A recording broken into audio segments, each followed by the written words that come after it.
Bonjour à toutes et à tous, je suis Hélène Senoy.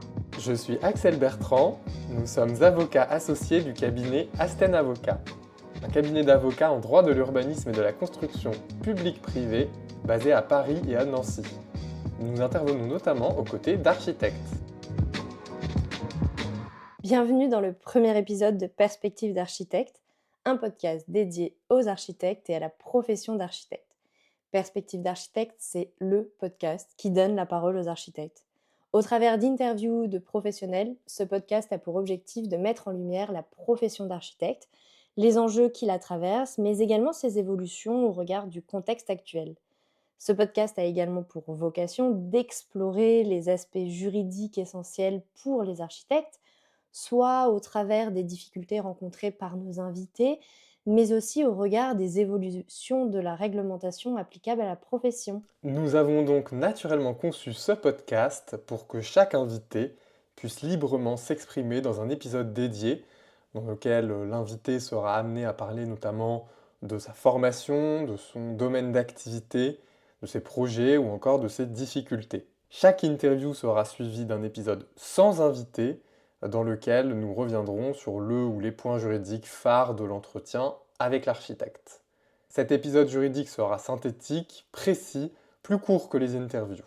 L'objectif n'étant pas, bien évidemment, de donner un cours de droit, mais plus de décrypter la difficulté abordée par notre invité et de tenter de trouver des solutions.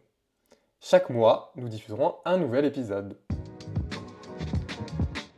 Alors pourquoi ce podcast ?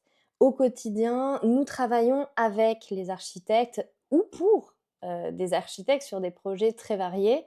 En urbanisme, nous intervenons notamment sur la sécurisation des projets et réalisons par exemple des audits d'autorisation d'urbanisme. Nous répondons à des questions ponctuelles sur le montage du projet ou encore sa conformité au regard des règles d'urbanisme applicables. Nous nous positionnons ainsi comme partenaire de l'architecte avec lequel nous sommes complémentaires. Évidemment, nous ne sommes pas architectes et nous n'avons pas vocation à le remplacer. À l'architecte, le volet technique, le projet architectural, à l'avocat, le volet juridique, le conseil et la défense des autorisations. Nous sommes d'ailleurs très régulièrement sollicités par des architectes en contentieux, soit pour défendre les projets attaqués, soit en cas de refus d'autorisation. En construction, nous intervenons sur les volets public-privé. Nous sécurisons les contrats des architectes, nous les accompagnons dans l'exécution de leurs contrats et également dans l'exécution de leurs travaux. Nous les représentons également en contentieux pour assurer la défense de leurs intérêts. À force d'échanges, nous avons constaté un certain nombre d'enjeux, parfois de difficultés, qui traversent la profession et transcendent les expériences individuelles, puisque ces enjeux sont finalement communs à la profession. Ce sont ces enjeux que nous souhaitons aborder et mettre en lumière. Quelques exemples, il peut s'agir notamment de l'évolution des projets, l'évolution de la perspective de l'architecte avec une augmentation significative de la part des projets de réhabilitation, des projets surexistants et corrélativement une baisse des projets neufs. C'est un vrai engagement de la profession qui choisit de s'orienter vers la réhabilitation plutôt que la démolition. Aujourd'hui, on compte plus de 6 projets sur 10 qui concernent de la rénovation, y compris des extensions. Certains architectes ont même fait le choix, peut-être le pari, de ne faire désormais que des projets de réhabilitation. C'est un choix, mais c'est aussi un vrai défi. C'est d'abord un défi technique sur lequel les architectes sont bien armés. C'est ensuite, au-delà des contraintes techniques, un défi juridique, puisque les projets de réhabilitation sont des projets qui ont des implications bien particulières, avec des règles bien spécifiques à respecter. Nous avons d'ailleurs élaboré un guide juridique des travaux surexistants exclusivement dédié à ce sujet. Si vous souhaitez l'obtenir, n'hésitez pas à nous contacter. Et nous aurons certainement l'occasion d'y revenir. En tout cas, nous essaierons d'apporter un certain nombre de réponses à l'avenir sur ce sujet. Et c'est aussi une vraie opportunité avec un marché qui s'étend, un marché qui est en croissance, qui est celui de la réhabilitation. Et comme cette évolution affecte le marché du neuf, nous assistons peut-être à une restructuration de ces marchés. Nous verrons justement comment nos invités s'adaptent à cette évolution et peut-être comment ont-elles ou ont-ils choisi de se positionner face à ce changement. Changement qui concerne aussi les modes de conception, des matériaux utilisés vers une conception plus durable, la conception de bâtiments à faible consommation d'énergie, l'utilisation de matériaux biosourcés, finalement la recherche d'une certaine sobriété.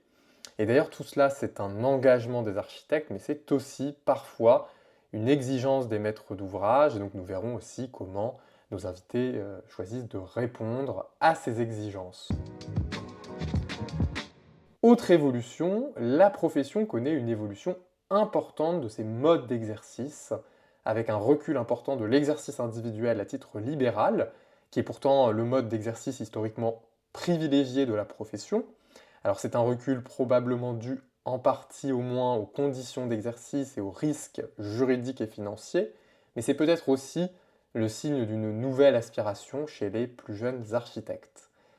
Cela s'accompagne d'une augmentation du nombre de structures, surtout de petite taille, mais qui est en même temps à une évolution sur le turnover dans les structures, avec certaines structures qui connaissent un turnover important, notamment les plus grandes d'entre elles.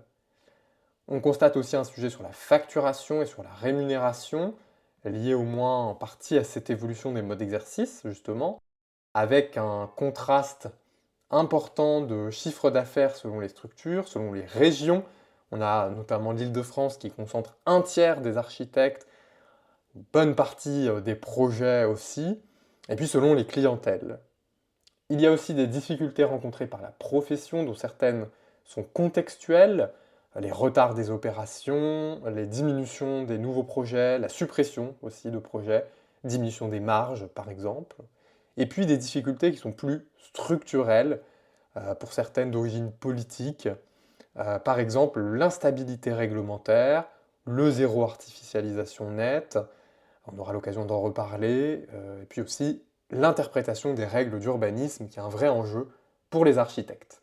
C'est d'ailleurs une des raisons pour lesquelles il nous semble fondamental et nous recommandons de sécuriser les projets le plus tôt possible.